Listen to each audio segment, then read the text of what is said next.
यवतमाळ वाशिम लोकसभा मतदारसंघाची उद्याला मतमोजणी होणार आहे। काही तासच जे आहेत ते मतमोजणीसाठी या ठिकाणी शिल्लक राहिलेले आहेत।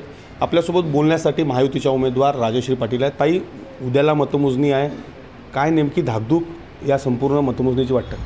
नाही, धाकधूक निश्चितच नाही आहे। एक प्रचंड आशावाद उद्याच्या विजयाचा आहे। ज्या पद्धतीने समस्त कार्यकर्त्यांनी काम केलं, जनतेने प्रेम दिलं आणि महायुतीच्या सर्व नेत्यांनी ज्या पद्धतीने या सगळ्या प्रचाराची आखणी केली होती, माननीय पंतप्रधान नरेंद्रजी मोदी साहेब यांनी केलेलं काम आहे। महाराष्ट्राचे माननीय मुख्यमंत्री एकनाथजी शिंदे साहेब यांनी ज्या पद्धतीने महाराष्ट्रात सर्वसामान्यांसाठी प्रशासनाचं कार्य राबवलं, या सगळ्यांची परिणिती म्हणून निश्चितच महाराष्ट्रातही आणि यवतमाळ वाशिम मतदारसंघातही महायुतीचा विजय होणार आहे। ताई, किती विश्वास उद्याच्या या संपूर्ण निवडणुकीमध्ये मतमोजणीमध्ये विश्वास तुम्हाला वाटतो विजयाचा?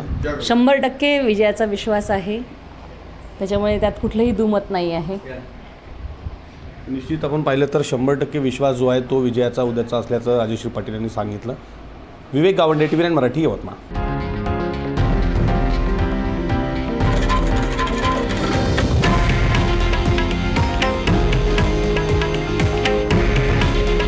हे आहे देशातील नंबर 1 न्यूज नेटवर्क आणि आपण पाहत आहात TV9 मराठी।